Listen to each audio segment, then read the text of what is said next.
চীন যুক্তরাষ্ট্রের যুদ্ধ কি অনিবার্য? বিশ্বে দুই বৃহত্তম অর্থনীতির দেশ যুক্তরাজ্য ও চীনের মধ্যে উত্তেজনা দিন দিন বাড়ছে। শুল্ক যুদ্ধ, বাণিজ্য নীতি ও সামরিক প্রস্তুতির মধ্যে দু দেশের সম্পর্কের টানাপোড়েন বিশ্বব্যাপী উদ্বেগ তৈরি করেছে। এদিকে যুক্তরাষ্ট্র চীনকে আন্তর্জাতিক বাণিজ্য নিয়ম ভাঙার জন্য অভিযুক্ত করেছে। অন্যদিকে চীন তার সার্বভৌমত্ব ও অর্থনৈতিক স্বার্থ রক্ষার জন্য পাল্টা পদক্ষেপ নিচ্ছে। এমন পরিস্থিতিতে দু দেশের সম্পর্কের ভবিষ্যৎ অনিশ্চিত। আশঙ্কা রয়েছে বিশ্বব্যাপী রাজনৈতিক ও অর্থনৈতিক পরিস্থিতি আরও জটিল হয়ে উঠবে। যুদ্ধে যেতে প্রস্তুত চীন সম্প্রতি ঘোষণা করেছে তারা যুক্তরাষ্ট্রের সঙ্গে যে কোনো ধরনের যুদ্ধ করতে প্রস্তুত। এই যুদ্ধ শুল্ক, বাণিজ্য বা অন্য যে কোনো ধরনের যুদ্ধ হতে পারে।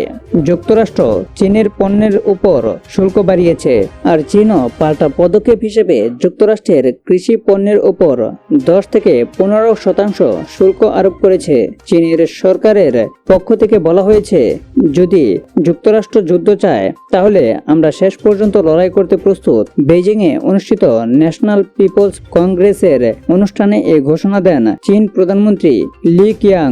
এ সময় চীনের রাজনৈতিক নেতৃত্ব, দেশের ভবিষ্যৎ, উন্নয়ন ও অর্থনৈতিক পরিকল্পনা নিয়ে আলোচনা হয়। চীনের সামরিক খরচ বৃদ্ধি। প্রতি বছর চীন সামরিক খরচ বাড়াচ্ছে। চলতি বছরও চীন 7.2% বাড়িয়েছে। দেশটির সামরিক বাজেট এখন দাঁড়িয়েছে $245 বিলিয়ন। যদিও এটি যুক্তরাষ্ট্রের সামরিক খরচের তুলনায় অনেক কম। 2025 সালে যুক্তরাষ্ট্রের সামরিক বাজেট প্রায় $850 বিলিয়ন। তবে বিশ্লেষকরা বিশ্বাস করেন চীন প্রকৃত সামরিক খরচ কমাতে পারে, কারণ বর্তমানে চীন সামরিক শক্তি বৃদ্ধি, আধুনিক প্রযুক্তির উন্নয়ন ও প্রতিরক্ষা খাতে ব্যাপক বিনিয়োগ করেছে।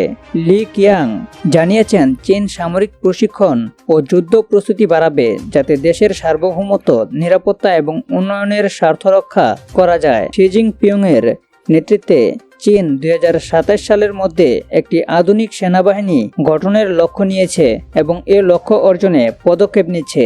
এরই মধ্যে চীন নতুন পারমাণবিক বিমান বাহিনী যুদ্ধজাহাজও তৈরি করেছে। এটি মার্কিন যুদ্ধজাহাজের সঙ্গে প্রতিযোগিতা করতে সক্ষম।